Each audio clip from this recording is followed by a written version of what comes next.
Are you sitting comfortably? Then we'll begin. It's going down. It's going down. I'm yelling timber. You better move. You better move. You better dance. Giggity.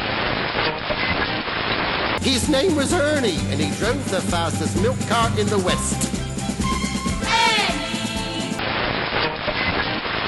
Oh, Mr. Bolton, oh, Mr. Bolton, oh, Mr. Bolton, oh, Mr. Bolton.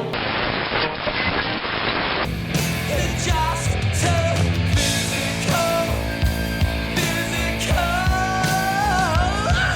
for me.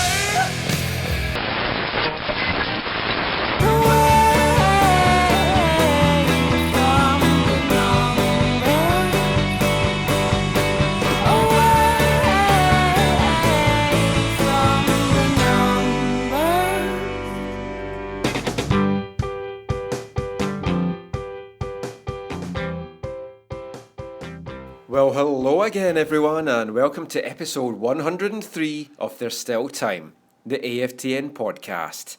Smash and grab, baby, smash and grab. I'm Michael McCall. And I'm Steve Pender. The Whitecaps have done it again, third week running, third late dramatic winner. Caused Steve basically to touch himself so much, I think he might actually get a too much ban from the MLS disciplinary committee. Yeah, what could I do? It was difficult to get through. I think they should be called the cardiac caps because they're essentially giving everybody cardiac arrest by the end of the game, heart attacks. I like that. Let's go with that hashtag. Hashtag cardiac caps. That's a new one, folks. As you can tell, we are very cock-a-hoop as we record this episode after the game at BC Place. I think the first time you used that term this year. Yeah, I don't know why, because I've been cock-a-hoop for the last few weeks. It wasn't a fantastic performance. No. Even Carl Robinson admitted that after the game. He said he'd rather be sitting there after having a performance like that, but with 3 points in the bag, than having played well and not having 3 points in the bag. But he admitted that even he thought it was going to end up as 1-1. No, I totally agree with that. Not only was their performance bad, but overall, the match wasn't terribly exciting. It was it wasn't a classic Cascadian Cup. Second half was pretty dire stuff. Even the first half was all right. Yeah, obviously they scored the goal early, but it wasn't, tremendous or anything like that.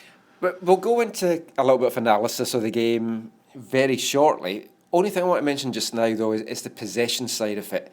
66% possession for Portland. 34% possession for the Caps over the game. That is insane. I mean, you had a great tweet about how it kind of felt out there. Yeah, I basically said it at the half. It was a perfect road match right now for the Caps because they were essentially soaking up all the pressure and letting Portland do whatever they want with the ball. Yeah, and it definitely felt like an away game. And maybe that was because the Whitecaps have never beaten Portland at home. So they decided to do it away. They're used to beat them in Portland now, so they thought, hey, let's just make this an away game, fool the players into thinking it's at Piggy Park, and it worked. So before we go in it any further and we try and kind of calm down our excitement here, let's hear a little bit from both coaches. We're going to hear from a very happy Welshman, because not only did the Whitecaps win, but Wales won this morning. So we'll hear from Carl Robinson, and then we'll hear from prickly Caleb Porter, who wasn't actually... He wasn't as angry as I thought he was going to be when I was disappointed. I sent Steve in there with the firm instructions to poke the wild beast to get him to flip, but it turns out he didn't. So let's hear now from both coaches. So, Carl, a perfect Saturday for you. Wales get the win this morning, get the first win over Portland at home. Wales played excellent today in Israel. I will give them credit for that. They were outstanding, deserved the victory. Today I thought we were average at best, but we stole a victory in the end. So, yeah, very happy. What were your thoughts on the way David Ousted especially? He was excellent. He's won us a game today. Obviously, the subs coming on have made a big difference as well for us. All had an impact in the game, but without David, we would have lost the game. And probably deservedly maybe should have lost the game. But when you have a top goalkeeper, it's important he keeps you in games, and he did today because they were the better team. They were the better team for long stretches, and we couldn't get to grips with them. So when it went to 1-1, I would have taken a draw at that point, but we were bold, putting Ernie on to try and nick us a goal, and that's why we signed him. Why do you think you were dominated basically in midfield? I don't know. That's something we need to look at, because they're a good team. They're good players. You can say that we had a couple missing, but it's irrelevant. We shouldn't be dominated like that in that midfield area. We're very strong in midfield, and the game was won and lost in midfield every game of football, and today they'd probably come out on top, but a bit of moment of magic, a slide rule pass from Pedro, and Ernie chips it over the goalkeeper. So we'll take the points. It's better me being sat here not playing very well, probably deserving not to win, but winning, rather than me sitting here and saying how positive I am with our performance and not taking anything home. Can you tell us? You're doing good. You're doing good. Thanks, Kerry. Can you tell us what exactly did you say to Earnshaw before he came on? I said he'll get one chance, and I said, I've known Ernie for a number of years, and I bought him here because he can score goals. He's got 266 or 7 goals in his career, and when he gets a chance, because he's always in the right position, he usually takes it, and I knew he'd get one chance. So obviously the pass was excellent, slide rule pass, and then the coolness of finish, his calmness in his head was outstanding, and we'll take it. What did you say to the players after the game? Because obviously you knew they weren't the best, and with LA coming in next weekend, you've obviously tempered them. Yeah, now we need to be better next week. We're playing the best team in MLS next week in LA, and the best coach, so we're going to have to be a lot better than we were today. But as I said, sometimes you can't play pretty football and be brilliant and win every game of football, and today we weren't good. We were okay at best, but we won, so we'll take it. We've got a lot to learn, a lot of hard work next week, because I need to get into them. We need to perform better than that. What was behind the decision to put Flores on the bench? Just because the 2 days that Davey's been here, he's added a little bit of grit and determination to the other guys. We done a little small practice yesterday, and he got into Gershon. Not many people get into Gershon, and Davey did, so he had no fear. They're different types of players, and I knew that Davey in this atmosphere against this opposition would probably be more suited coming off the bench than Benny Mack, who's a terrific footballer, but probably not the right occasion to blood Benny today. And Flores showed quite a lot of pace. Is that something that you're expecting from his game? I liken him to Gershon and Matty Laba in midfield, and he showed a drive from midfield, which I think sometimes we lack at certain times. So it was a very positive 20 plus minutes for him. I think he was eager to get a goal. He obviously delighted playing in front of 1,000 screaming fans here, and it was nice. It was the noise when the winning goal went in was brilliant. Did this one live up to the rivalry, Carl? It's a great rivalry. You hear them, the Portland fans there today shouting as well at the end, and they've come and they've played well. But it does live up. So, we'll take the result. Performance, we'll go back to work next week. We need to improve a lot, but our fans will go home happy today. Theirs probably won't.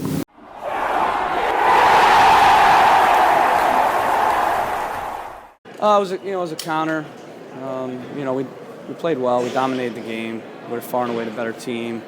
I thought it was tough to give up the first goal. That was against the run. I think they had 3 shots in the first half. 2 of them were dead balls. We played outstanding, but we gave up the goal. That happens. Our response was good. We pushed in the second half. Thought we, dominated the play. Deserved the leveling goal and should have scored a winning goal. We had a couple of chances there. Obviously, you have the one where their goalkeeper made a save on Adi. If we scored that, we'd probably come out of here with 3 points. And as it turns out, they come down the other end, and Earnshaw makes a good run and a good finish. And so you have to credit them certainly for getting 3 points today. They defended well. But I thought our guys dominated the game and played very well, and I don't know how we don't win, to be honest with you. I really don't. I mean, this is the sport. It's cruel. Sometimes you have no idea how you lose a game. I haven't seen us dominate a game on the road like this since I've been here. It was probably the best performance I've ever seen out of our team in terms of flow and control and final third entries. And maybe we need to do a bit better in our precision in the final third, our quality. We should have scored a few more goals with as much possession as we had, but we got to move on. What do you do? It is what it is. It's a bit unfair. I think our guys deserve better, but you got to move on. And we get ready for next week. We play Dallas, a tough team at home. We got two games at home, and we have to have a short memory on this one. Is this one of the most frustrating ones you've ever been part of? Yeah, probably because of the way we played. There have been games where we haven't gotten the result, and frankly, I haven't felt maybe we deserved the result, or maybe I thought it was an even game and probably a fair. In this, I didn't think it was fair based on how well we played. But again, you got to credit Vancouver. They've been getting results, finding a way to win games like this, defending and countering. We knew what type of game we were going to be in, and you got to give them credit for finding a way to get 3 points. So as you can hear there, Caleb Porter sticking to the fact over and over again that the better team lost. Which they did. But he did give Can't credit. deny that. He did give the Craps credit for the Craps. He did give the Caps credit for the 2 goals that they scored and the defending they did. So it was kind of, like I said, it was a very politically correct Caleb Porter compared to other times. I thought he was honestly going to be talking about the winner. Maybe we should go back start with that first, because that was actually that's where it all turned around for them. Considering that it looked like it's hard to say the winner turned it around for them. Well, but they basically that I asked him, did it look offside to you? How did the goal look? And he said it was it was hard for they kept him on side and everything like that. He kind of as Robert Earnshaw celebrated after the game. He did his, if you're a WWE wrestling fan, it's WrestleMania weekend, so I think it was very apt that Earnshaw celebrated at the final whistle with a John Cena, "You can't see me." I'm doing the thing. So which is great for podcasting. Yeah, we don't even have a YouTube version of this, but I'm doing John Cena. Just Google it if you have no idea what we're talking about. But let's talk about Robert Earnshaw. Officially announced on Wednesday as signing. It's been the worst kept secret that he was going to sign, but the Whitecaps have had to make a little bit of adjustment. This hasn't been announced as to exactly what it is yet, but basically they have to move some players off the MLS roster onto the USL roster with a season-long loan to make room for Earnshaw. We still don't know who it is. It has to be. It's going to be Andre Lewis. Well, one's going to be Andre Lewis. They might even have to move 2, because I think they have 12 internationals or something. I'm not sure how many international spots they have. I wouldn't be surprised though if we see Marco Carducci maybe loaned for the whole season. That won't make a difference, because they need to loan out an international player. I'm thinking Ethan Sampson might be the guy, because he is down the pecking order right now. So Ethan Sampson would take his international spot off. If there's a right-back disaster or shortage, they can come back. And they've also got Tim Parker as well. Yeah. I thought that David Flores was going to be the guy that was maybe loaned down just so he could find his feet here. But on the bench today, looked really good, fast as hell as well. I think if they were to give second assists, I'm not sure if they do that right away. It's not on the site right now, but he's the one that set the pass out to Pedro Morales, who found Earnshaw. So maybe he gets a second assist in his debut. And I know we're going to talk about Earnshaw, and I've got completely sidetracked in my excitement, but just a quick word about Flores. He looks a great acquisition. And I spoke to Carl after the game at the press conference, asked him a question about him. And he just said that the way that he's been playing at training, on Friday, he wasn't really sure what was going to happen, but he challenged Kofi at training on Friday, so he seems to be the real deal. And he has a burst of pace that none of our other DMs seem to have. No, definitely not. And he's willing to see. He saw that opening, that open space in front of him, and he took it.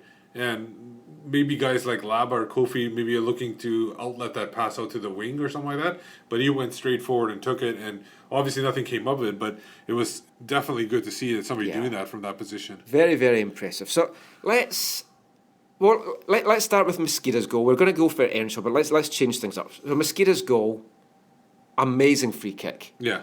Could be a goal of the week contender. And you talked about how he looked around the wall too. Yeah, what I loved about that is you see them lining the wall up, and then Mosquita takes a couple of steps, looks round the wall, as I'm demonstrating again on the podcast visually, looks round the wall, says to himself, there's a little gap down there, goes back, takes the free kick, and puts it over the wall. Over the wall, think it threw everyone off, but ended up in the same spot, and it was a great goal. Yeah, he basically called his shot essentially there. And you expect Morales to be taking those free kicks, But it was fantastic now seeing Mosquito doing it, and I think he's earned the right now to take these free kicks. Once in a while here and there, because the thing is, what it could have been a setup where they made it look like Morales is going to be playing off the ball. Maybe somebody's ready to. Maybe they lay it off to Morales, and Morales takes a shot. That could have been the idea. Maybe to throw Portland off. That was exactly what I said to you. I thought was going to happen. It looked like they were going to play it into Pedro's path, and the way that Pedro's been shooting, it would possibly have hit one of the pigeons in the roof. So I think it was good that Mosquito took it. After that, Portland dominated the game possession-wise, but never really had any clear-cut chances to... Not in the first half, no. I mean, the 70th minute... That was when the first... Yeah, that was when Ousted... Well, I mean, Ousted had a big save 4 minutes in, when he got down low to the chive man. Four chive. Yeah, he only had 4 chives. Usually you get a bunch. But Ousted got down well, turned that round the post. But then... Portland were wasting so many opportunities. The final ball wasn't there, or when it was there was no one getting on the end of it. We talk about possession being 65 to 34 or whatever, 66 to 34. If you look at the shots on target, Timbers had 5, Whitecaps had 3. That's not that considering how much possession they have. They didn't really create that many shots. Even shots overall was 15 to 13. So while the Timbers had a lot of ball, they didn't clearly make much of their opportunities and get clear-cut chances. But then in the 70th minute, Darlington Nagbe unleashed a thunderbolt. Yeah. The Ousted did fantastic to do a sprawling save and keep that out. And you felt the goal was coming. And when Portland got the equaliser in the 82nd minute, it was deserved. As much as I hate the Great Unwashed, I have to say they deserved that. Their play deserved that. Yeah. Ousted got a hand to it, but he basically put it in the direction of Addy and put it through. There was no defenders around Addy, and Addy just slipped it in. Moments before that, we had a chance to go up 2-0. Rivero had the ball in his feet, basically around the 6-yard area, and he just couldn't get his foot on the ball. It was one of those where it was like the opening game against TFC where he had the ball in his feet but couldn't get it in on that. And sadly, that's Rivero's streak broken now. Yeah. After him talking that he'd gone 6 games in a row, and I'm thinking, he's going to beat that. I think you jinxed him there because you kept talking about him getting 34. But then, let's take us to the 89th minute. That was the turning point of the game. David Ousted. Big save. Yeah, Earnshaw may have got the match-winning goal. Ousted, for me, was the man of the match. Because and he was named the man of the match as well. He came up big in the 89th minute. First one. Well, it wasn't his save. It was just a miss from Asprilla. Well, yeah. He headed it right on the ground, and it went over the net. Just missed the top. He didn't have anything to do with that. He put him off. That's what I was meaning. Yeah. But then after that. But I was saying that if that was grass, that might have gone to net. It was the bounce probably off the turf that sailed that over the net. Or any decent turf pitch, possibly. Possibly. One that isn't flat as a pancake, as I discovered walking across it on Thursday. Man, it is so flat. I can't wait for us to get this new turf coming, I tell you. It'll be good for the media match. Yeah. It might save me injuring myself the 3rd year running. But then Ousted came up with an absolutely tremendous, and it's like words don't do it justice as to how important that save was. Instinct save down to his left to keep out the big man Addy. Yeah, he just went big. Basically, he went wide. Addy tried to go for the far post, and I think he got a foot to it or a hand to it. I can't remember exactly. It was all a blur. It was weird because I don't remember how it's set up. Addy was just clearing on goal right over. It kind of took a slight deflection, or it was a mishit by Nagbe, but it basically ended up at Addy's feet really fortuitously, and then Ousted came up massive, and that proved to be the thing that then set up Earnshaw's winner. So before we talk about Earnshaw, which we were going to do about 10 minutes ago now, let's actually hear from the man of the match himself, goalkeeper David Ousted. Pleased with the 3 points, not pleased with the way we got them. There's a lot of work to be done, and we're going into a week now where we got to look at some stuff to be better. You had a couple of huge saves. I mean, obviously that gave you guys the chance to win the game. What your thoughts on what you were able to do today to overall get the result? Yeah, I'm happy with my performance today. Like you said, I gave us a chance to win it, and that's why I'm in there. And I'm delighted to see Ernie get that goal. It just shows what a composed player he is, and he's a great addition to our team. So how relieved were you when you saw Robert score that goal?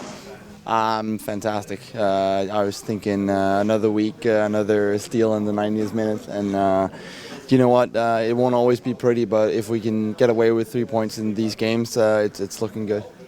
The second half, the way they were dominating, controlling, would you say thinking of things to improve on? I mean, was that half unfolded? Did it give you some concern? It did. I think we lacked both composure on the ball and the pressure on the ball. They did really well, keeping it and playing around us, but we're a better team than what we showed today, both in the pressing and with the ball, and that's some of the things that we need to work on.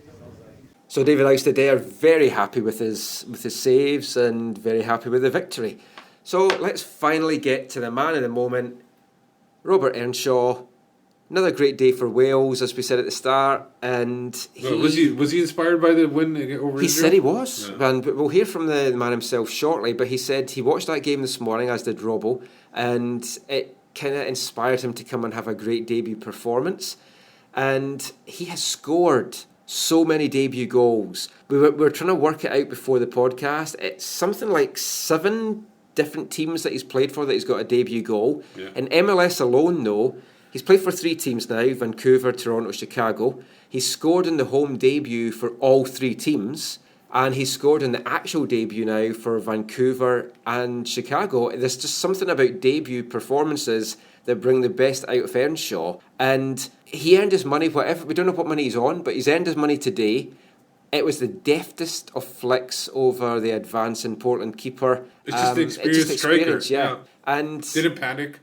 He kept his head, and as we'll hear in a sec, he said he had maybe 2.5 seconds, but in his mind it's like 3 minutes. If you look at the replay, I think I'm almost sure he takes a glance at the right back. I think it was Powell. Takes a glance at him and sees how far back, and that's why he snuck past the central defenders.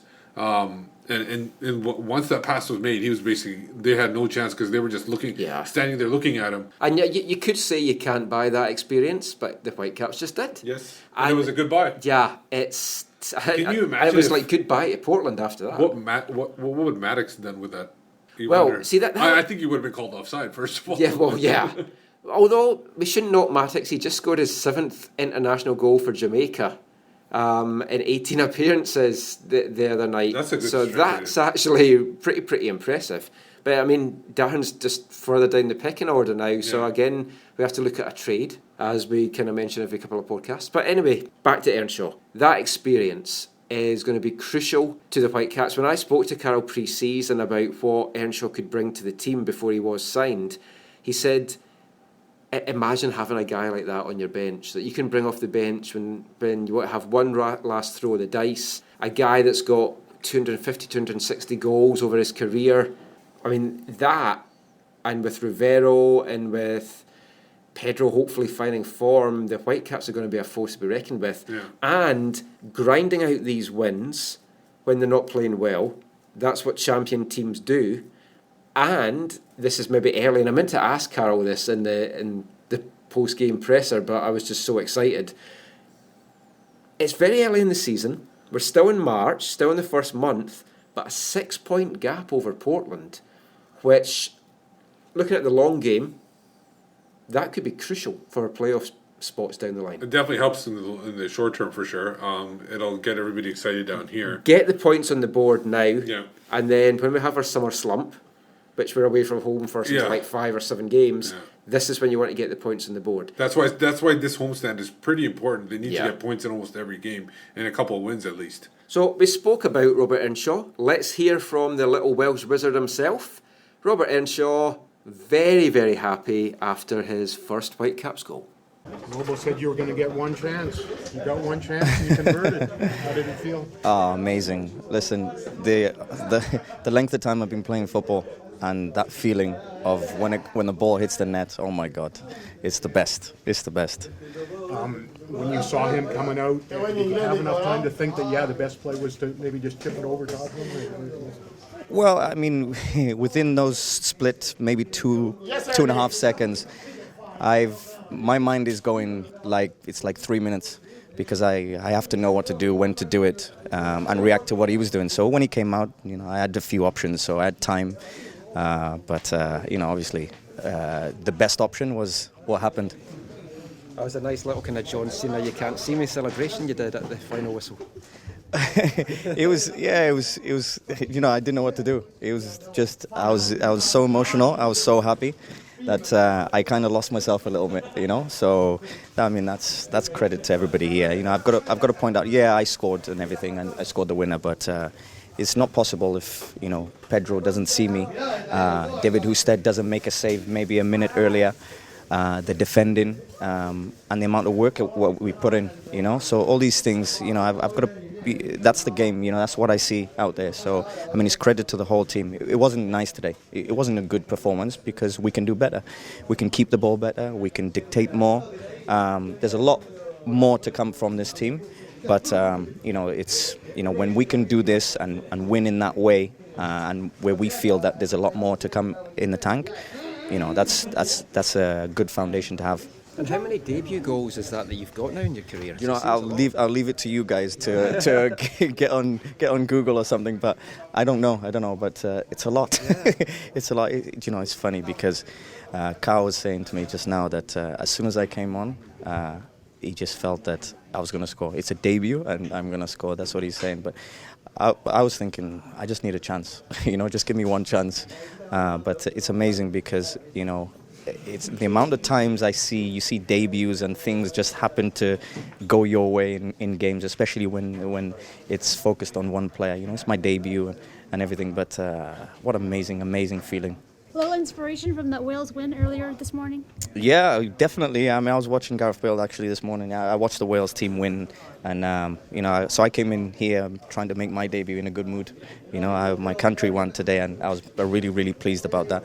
And I was just hoping to get on the pitch. The goal and everything, how everything has gone today was amazing. But I was just hoping to get on the pitch. Robert, what did it mean to you to finally get a chance to play after such a long trial and waiting for your contract? Well, I mean, negotiations have been long, but I've also been calm because Rob was very good with his communication, and we've spoke a lot and sat down a few times, and so just the negotiation went on a little bit long, but it was all about me getting myself right, getting fit, getting ready, getting to know the team, and it feels amazing. It feels amazing because it feels like I've worked for this. I've worked for this. I've worked hard in this pre-season, and I haven't had a pre-season for a few years. So that was one of the reasons I came here, because I wanted to have a few weeks of pre-season to really get right, get fit, and I have to thank everybody, thank the team, because I think it's because of them and because of their hard work that I can come on and finish the game off. So as you heard there, an exuberant Robert Earnshaw, full of joy. Listening to him talk there, for a guy that's in his 18th year as a professional footballer, he still gets as excited about getting his first goal for a new club as he did back in the day. And it's infectious, listening to him talk, just so happy. He said there after the game, he was just lost in the moment. He just didn't know what to do. He was just so up for it.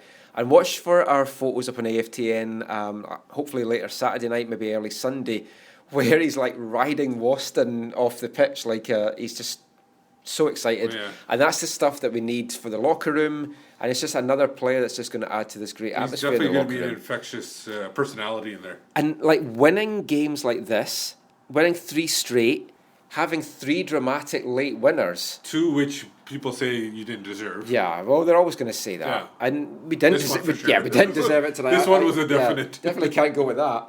But, I mean, the Whitecaps locker room didn't need that much more confidence as it was. Yeah. But, boy, they are just going to be riding a sky-high wave to face LA.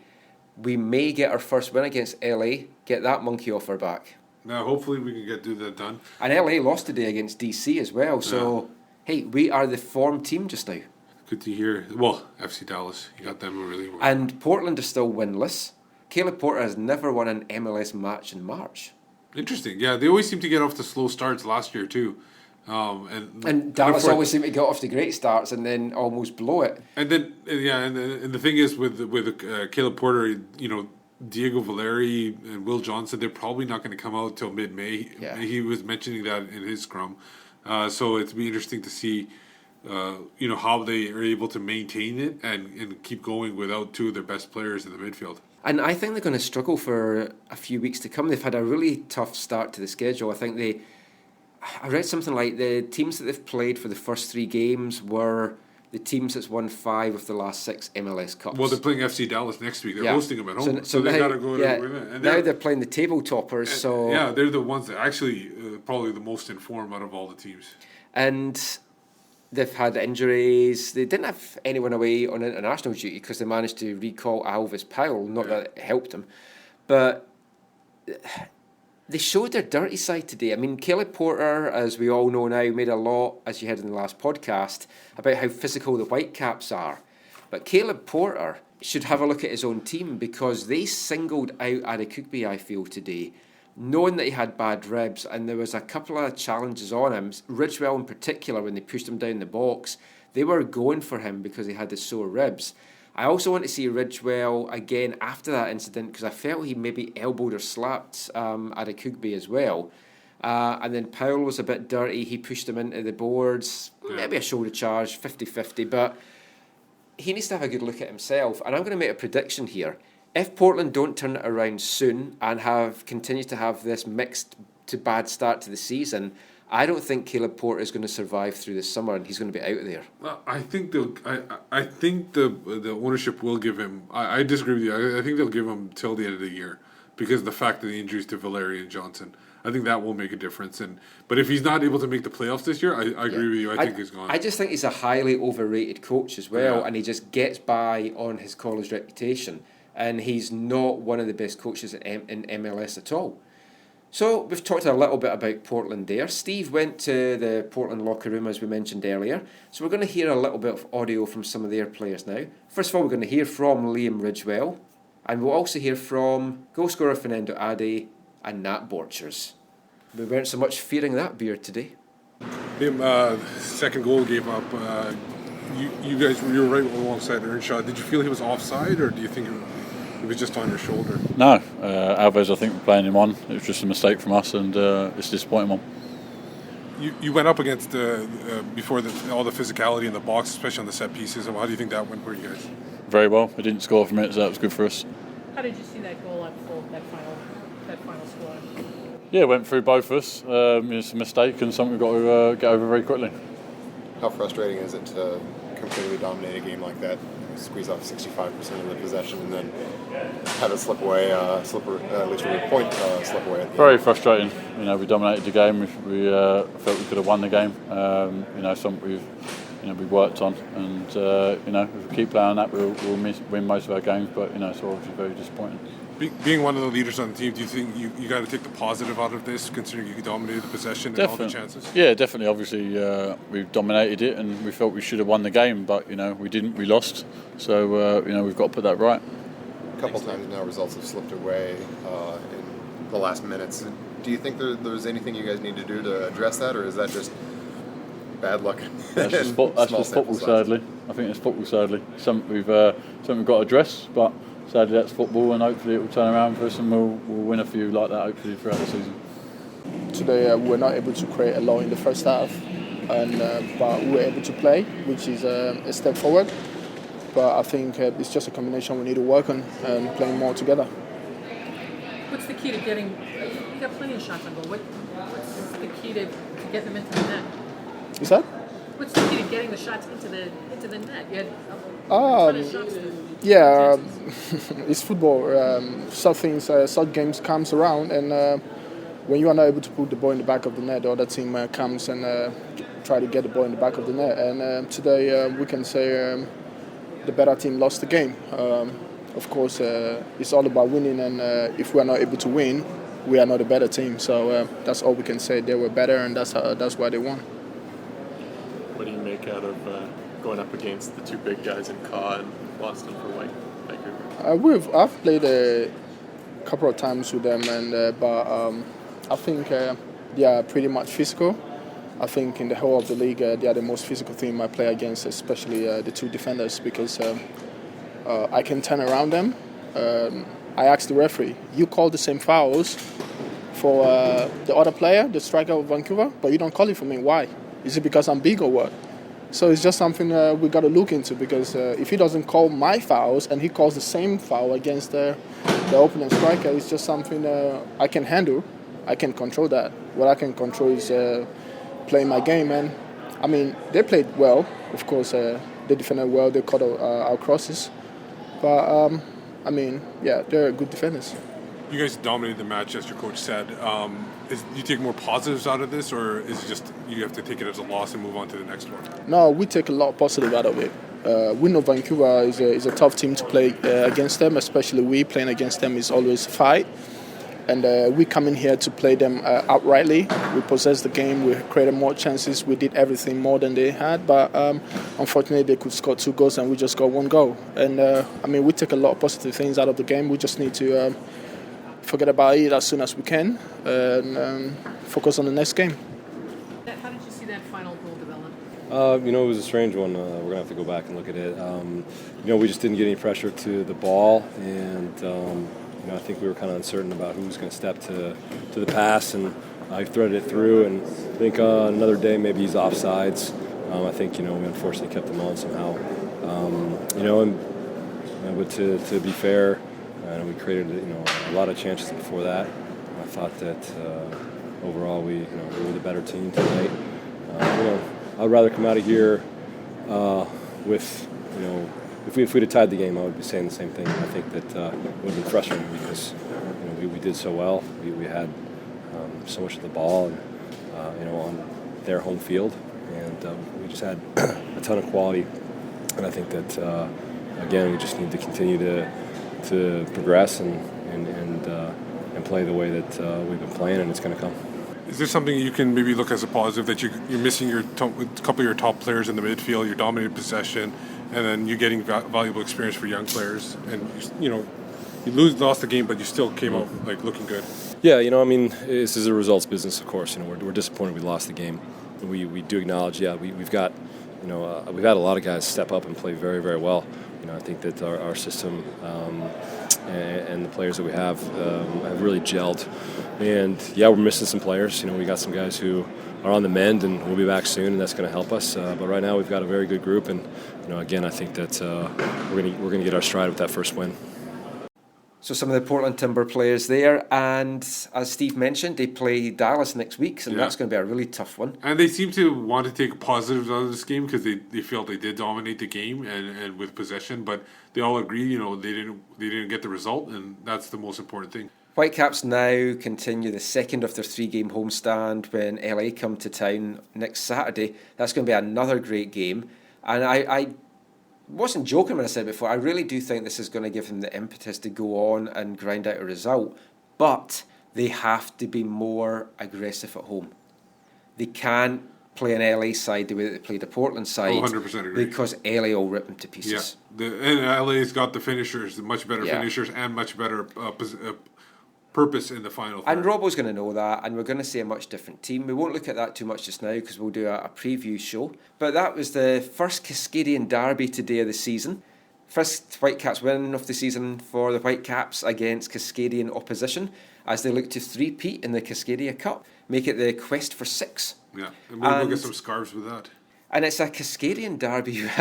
Yeah, let's not go down that whole scarf route. Let's not touch that it's been with a scarf pole. It's been worked out.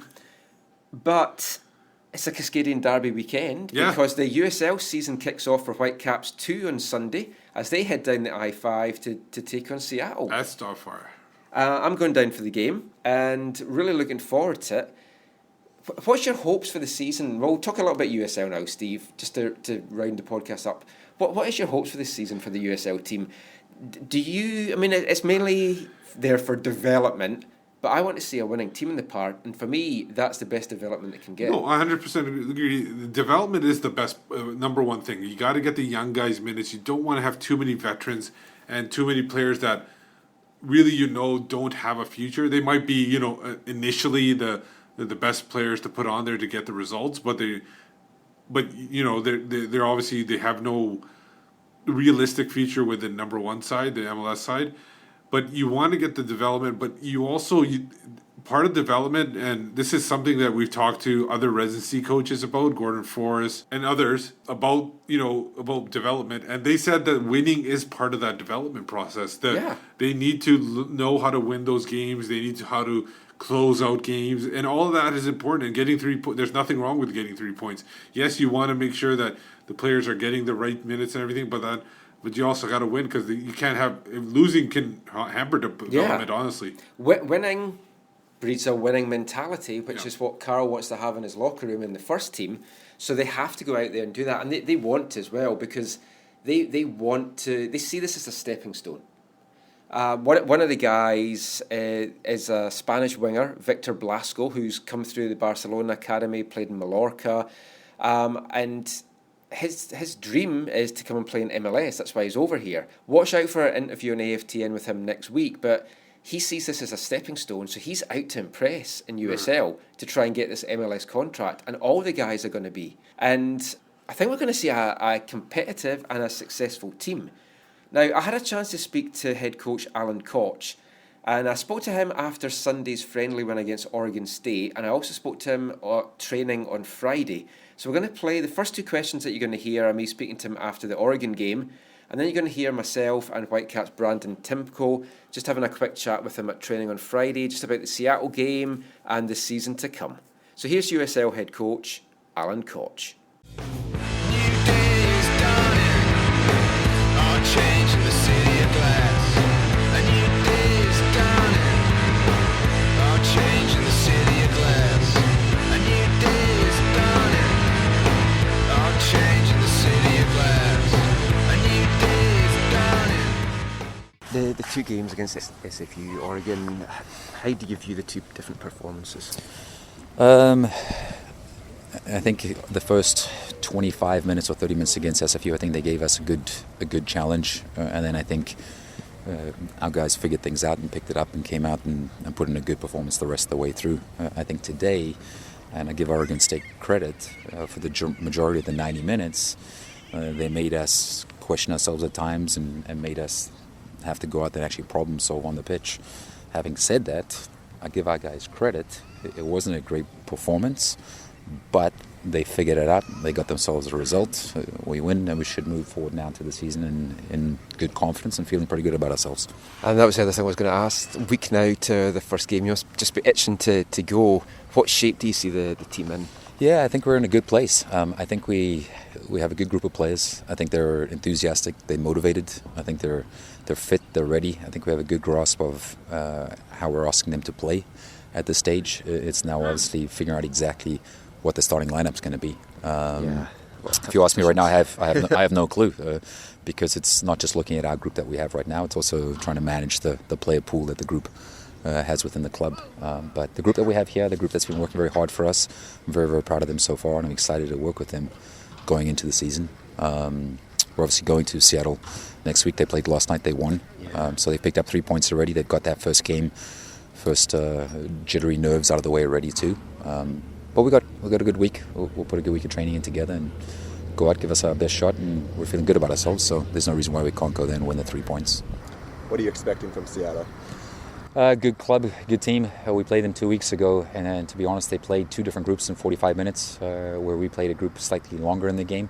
I thought we went there willing to play our guys closer to 90 minutes. They were still probably a few days behind us at that stage. We got a positive result on the road. It's almost flipped over now where they played 1 league game and we haven't. So we're confident. We know we can go down there and beat them. Having said that, we know they're a quality team too, so we're looking forward to the game. This will be the first professional match for some of these guys in a hostile environment. What advice are you going to give them going into the match? Relax, enjoy it. All that really matters is between the white, yellow, whatever lines they'll have on the pitch. Don't worry about anything on the outside. It's 11 players against 11 players. You've played hundreds of games in your career. Go out there, enjoy the moment, and let's play for each other. There'll be some overlap with loans from the MLS team. Can you talk to us a little bit about how it's going to work Saturday, moving into Sunday with some of the players? Yeah, we just had a chat with our guys now. Games like this, where the first team plays on Saturday night, we're only going to leave after the game. These are the situations where players that don't get many minutes, maybe in the first team game, or don't play at all, will probably be loaned down to us. Who exactly that'll be, we have a pretty good idea at this stage, but we'll only know once the final whistle blows in the MLS game on Saturday night, and then those guys will hop on the bus with us and head down on Sunday. How hard is it for you to know what your starting lineup's going to be when you don't know right up until the day before the game who's going to be available? It's a challenge, but it's a challenge we knew about when I decided to take the job, and when the club decided to do this, they knew you'd be managing two different groups. So we're aware of it. We've had some MLS players train with us the last week, 2 weeks. I think those players are aware. They'll be focused obviously on the Saturday game, just like we all will be, to make sure the first team gets 3 points, and then the second that game ends, we'll just switch focus and then make sure we're ready to go for Sunday. So it is a bit of a challenge mentally, but as a club we just focus on Saturday's game, and then whoever's with us for Sunday, we stop preparing and we go forward from there. Changing the city of glass. A new day is dawning. Oh, changing the city of glass. A new day is dawning. Oh, changing the city of glass. A new day is dawning. So that was Alan Koch there talking about the Seattle game on Sunday and the USL season ahead. I'm really excited for it. I hope the fans get behind it. I hope they really go out and support the team. I know it's a long way to go. It's a game where you want to get results, like we talked about before. But I think I'm going to go there and not worry about results. Like you kind of I'm not. The MLS team, you want them to get the the wins and everything like that. But here I'm just going to treat it as like a fun reserve league and just enjoy the games and. Enjoy the games. No, man. I'm going to demand victory. I'm going to hold the players to account if they don't perform. And if Alan Koch isn't doing it, as great as we get on with him for the last few years, I'll be calling for his head. Well, maybe that's a bit dramatic. But what I do like that Alan and the Whitecaps have done is they've just made some really good experienced additions. Yeah. They sprinkled in here and there. Yeah, they added two guys on Friday with MLS experience. Billy Schuller, who had been with San Jose Earthquakes last year, got minutes in MLS and in Champions League action, and also had been playing over in Sweden before that. Then you also have Ian Christensen, who played MLS minutes with New York last year and Champions League minutes as well. And, I mean, he had a good college career as well. So those guys' experience is going to be excellent for the Whitecaps. They also have a lot of experience in their captain, Canadian guy, Tyler Rosenlund, BC boy. Excited to be back in BC with the Whitecaps. And he's captaining the team. He's taking on a captain's role in these friendlies that we've seen, very vocal at times. And I think that's excellent for the Whitecaps. It's good. It's you know what, people say that you want too many veterans in the starting 11, but those veterans are going to help the young guys, and they're going to be like additional coaches on the field. Exactly. And they'll be able to guide these guys through there and into like we said, the development of the players individually. And talking to Tyler, you might have read my interview with him on AFTN a couple of weeks ago, but we thought we'd play it for you in full just now because he was an interesting guy to talk to, and just to have a little bit of a special extra thing for the USL season kicking off tomorrow. So let's hear now from Whitecaps 2 captain, Tyler Rosenlund.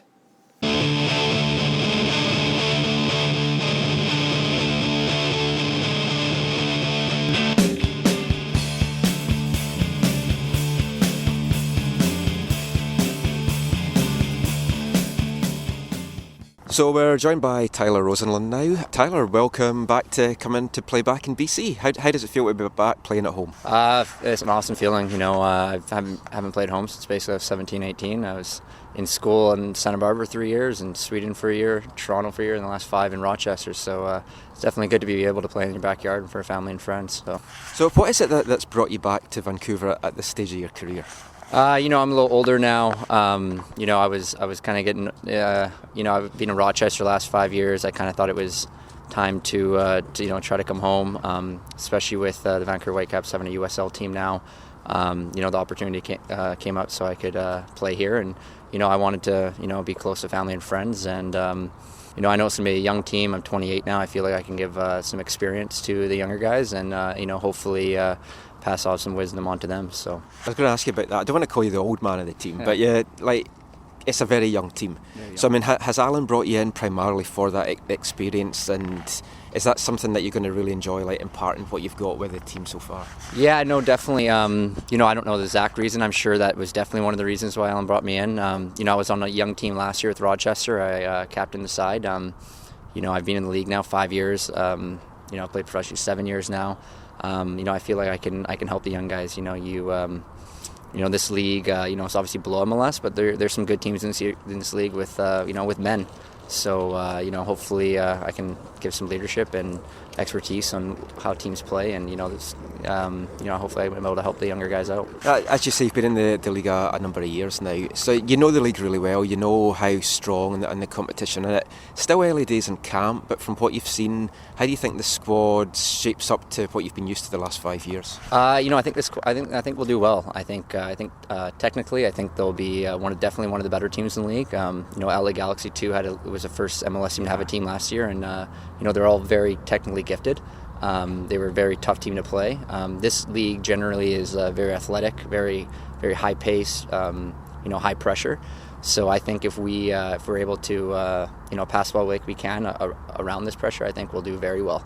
You know, with a young team, obviously, you know, playing as men, I think set pieces will be a big thing that we're going to have to work on.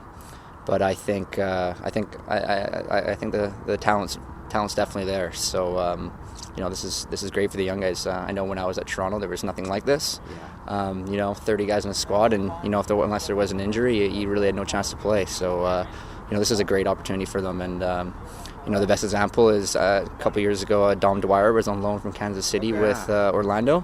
He wasn't getting a chance for the first team. You know, he came in and scored 17, 18 goals, and now he's you know, starting for Kansas City, and I think he might even be getting called into the U.S. team soon. So you know, it's definitely a very good chance for these young guys to you know, show the Whitecaps in the league what they're how they can play. And like the role that you're going to have in the team, is it like a DM role, centre midfield role? I have no idea. You know, I'll play wherever the coach wants to play me, or whatever role he wants me to play. You know, I generally play anywhere, in, you know, centre midfielder. You know, holding, box to box, anything like that. But you know, it's only a weekend, so I have no idea what my actual role will be. But you know, whatever it is, I'm up for it, and you know, just really excited for the season to get going, to be honest. Just before we wrap up, I just want to talk to you a little bit about your college career. Now you're with Santa Barbara Gauchos. It's like, so I've been to a couple of their games, and the atmosphere is just tremendous. But you were with the team when they went to the 2004 and the 2006 championship, which they won. How did you find that whole experience and just basically playing your college soccer down there?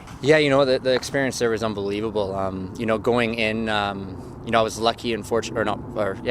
There was two other BC boys that went down with me, Miles Davis and Andrew Proctor. You know, I watched college games before. You know, each team maybe got, you know, 1,000, 2,000 fans. It's crazy there. You know, when I got recruited, you know, they had no football team. The basketball team wasn't very good at that point of when I was there. So soccer was really the main team. So you know, we got between, you know, 4,000 to 7,000, 8,000 a game. You know, it was kind of the thing to do at that school, was to come watch the games, playoff games. You know, 2004, my freshman year, we hosted a Elite 8 game. There was 15,000.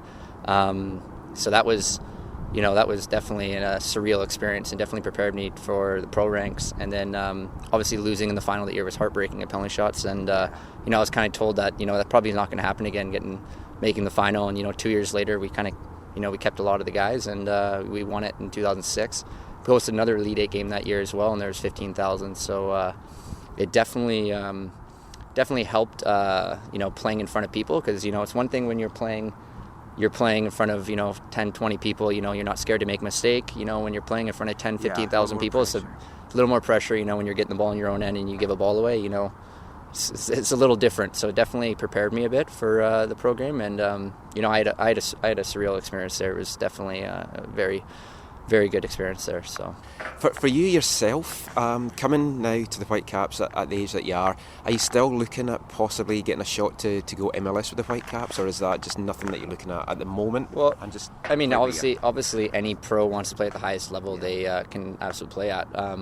Obviously, if I got asked to go up, I would definitely say yes, like any professional would.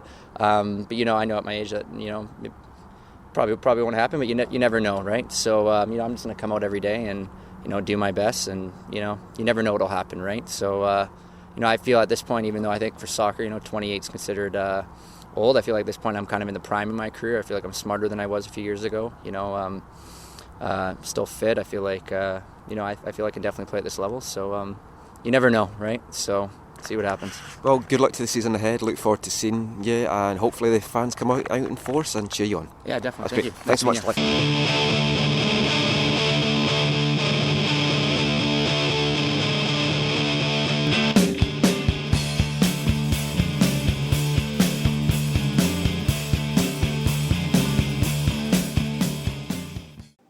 So that was WFC2 captain Tyler Rosenlund there. But that's it for another episode of the podcast. Episode 103, in the banks of history. And I think I'm going to be happy for the next week. And I don't know if I'm going to calm down. You easily can get depressed if you go down to Starfire and it doesn't come out that way. So let's take it the way, one day at a time. I'll be playing on my one day at a time. Punk stuff on the way home just to get me really angry. But before we head off, Steve, let everyone know where they can find you online. You can find me on Twitter at WhitecapsBeat. And you can find me on Twitter at AFTN Canada. You can read all our stuff, AFTN. Get there by going to aftn.ca. And I'm also the Whitecaps beat reporter for MLSsoccer.com, so you can read all my stuff on there. But until next time, we'll be back with a pre-game show for the LA, and we'll look over that Whitecaps' first USL match against Seattle. But until then, as always, thanks for listening, take care, and mon the 3 games in a row winning Caps. When you're listening in some far-flung corner of the globe to the World Service of a Saturday afternoon, crackly reception, interference, cosy, marvellous. Somehow comforting, isn't it? Legendary names, fathers and sons on the terraces, cheesy peas at half-time, pint for dad, mum's at home making the tea. Everything's all right with the world, isn't it? Saturday afternoon is football.